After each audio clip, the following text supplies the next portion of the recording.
దేవుని ఘనమైన నామమునకు స్తోత్రములు.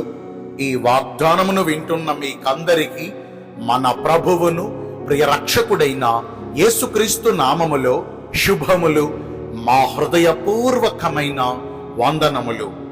ఈరోజు మీ కొరకైన దేవుని వాగ్దానము యోబు గ్రంథము 42వ అధ్యాయము 12వ వచనము.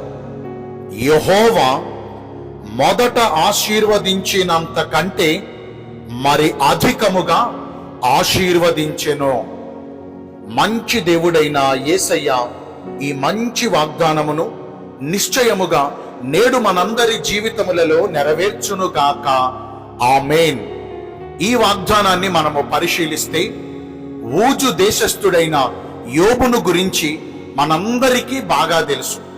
అతడు ఒకానొక సమయమందు బహు ఐశ్వర్యవంతుడుగాను, ఆస్తిపరుడుగాను, అదృష్టవంతుడిగాను ఎంచబడిన వాడై తూర్పు దిక్కున ఉన్న దేశములన్నిటిలోకెల్లా అతని కంటే ఆస్తిపరుడైన వాడు ఒక్కడ కూడా లేడు అన్నంత మంచి పేరును పొందుకున్నాడు. అతనికి వేల కొలదిగా పశు సంపద, వందల కొలదిగా మనుష్యులు, పనివారు, 10 మంది బిడ్డలు, ఇంకా మంచి అధికారము, మంచి ఆరోగ్యము, ఇక ఒకటేంటి రెండేంటి అన్ని విషయాల్లో యోబు బహుగా ఆశీర్వదించబడ్డాడు. అతడు భక్తి కూడా ఎంతో క్రమముగాను ఎంతో చక్కగాను చేసేవాడు. అయితే ఒకానొక దినమందు ఊహించని పరిణామాలు యోబు జీవితంలో ఎదురయ్యి తనకు కలిగిన పనివారందరూ చనిపోయారు. తాను కనిన తన 10 మంది బిడ్డలు చనిపోయారు. తాను కష్టపడి సంపాదించిన యావదాస్తిని ఒక్క రోజులో కోల్పోయాడు. ఈ నష్టమంతా కూడా యోబు జీవితంలో ఒక్క రోజులోనే జరిగింది. సహజంగా ఏదైనా ఒకటి మనము సంపాదించిన దానిలో కొద్దిగా కోల్పోతే మనము మళ్ళీ తిరిగి కోలుకోలేము.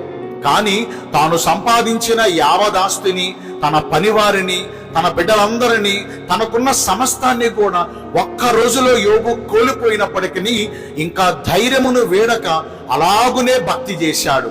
చివరికి జరిగిందేంటో తెలుసా? 14 సంవత్సరాలు కఠినమైన బాధలు, కఠినమైన పరిస్థితుల గుండా యోబు ప్రయాణము చేసినప్పటికీ వన్ ఫైన్ డే యెహోవా యోబును మొదట ఆశీర్వదించిన దానికంటే మరి అధికముగా, అంటే 2 అంతలుగా యోబును ఆశీర్వదించాడు.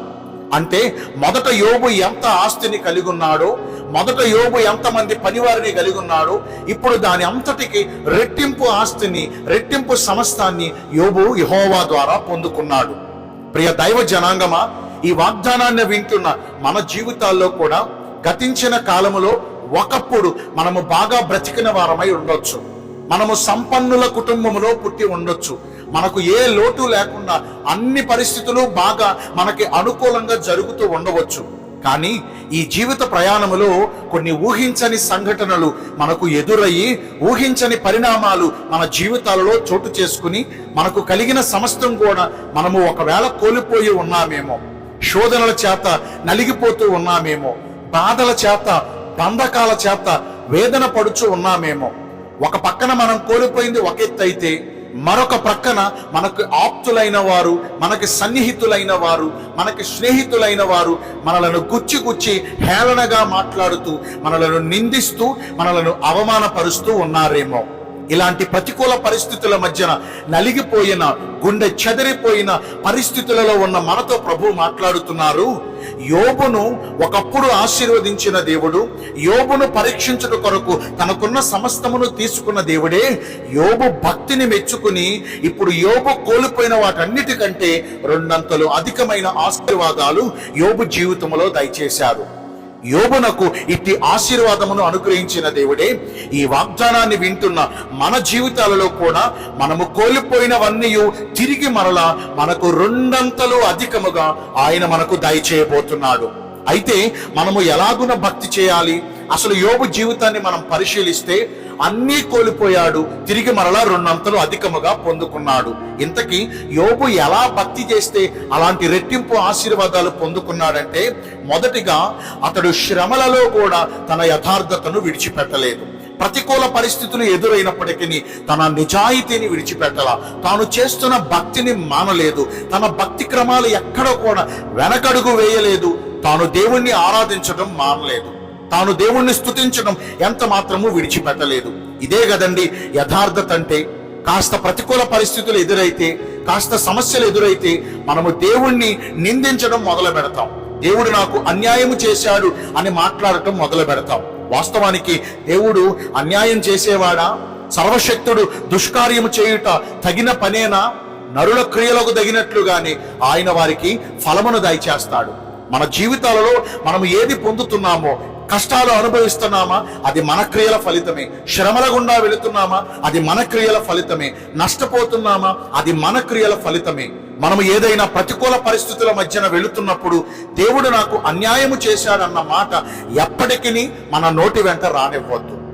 యోబుకు కలిగిన శ్రమలలో, శోధనలలో యోబు తన నోటి మాట ద్వారా ఎప్పుడు ఎన్నడూ ఒక్కసారైనా పాపం చేయలేదు, దేవుడు నాకు అన్యాయం చేశాడు అనలేదు. అదేనండి తన యథార్థత. ఇక రెండవదిగా మనం పరిశీలిస్తే అతడు న్యాయమును తప్పలేదండి. సమస్తం కలిగినప్పుడు ఎలా న్యాయమైన ప్రవర్తన కలిగి ఉన్నాడో, అన్ని కోల్పోయిన తర్వాత కూడా అదే న్యాయమైన ప్రవర్తన కలిగి ఉన్నాడు.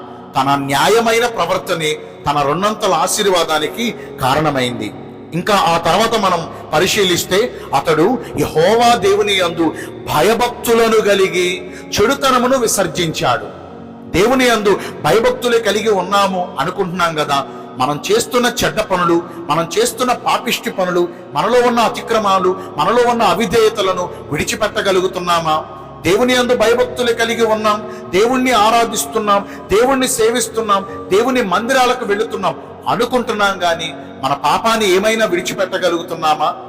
ఒక్క మాట మీతో సెలవిస్తానండి, మనం ఎప్పుడైతే చెడుతనాన్ని విసర్జిస్తామో అప్పుడే ఆశీర్వాదాలు స్టార్ట్ అవుతాయి. యోబు ఇలాగున భక్తి చేశాడు కాబట్టే తాను ఒకనొక సందర్భములో సమస్తము కోల్పోయినా తిరిగి మరలా యోబును దేవుడు జ్ఞాపకం చేసుకుని రెండంతల అధికమైన ఆశీర్వాదాలు యోబు గారికి దేవుడు దయచేశారు. నేటి నుంచి మనము కూడా అలాగున ప్రవర్తిద్దాము. దేవుని ద్వారా కోల్పోయినవన్నీ పొందుకుని మరి అధికమైన ఆశీర్వాదాలను అనుభవిద్దాము. దేవుడి కొద్ది మాటలు మన వినికిడిలో దీవించును గాక. ఆమేన్. మీ అందరి కొరకు చిన్న ప్రార్థన చేస్తానండి.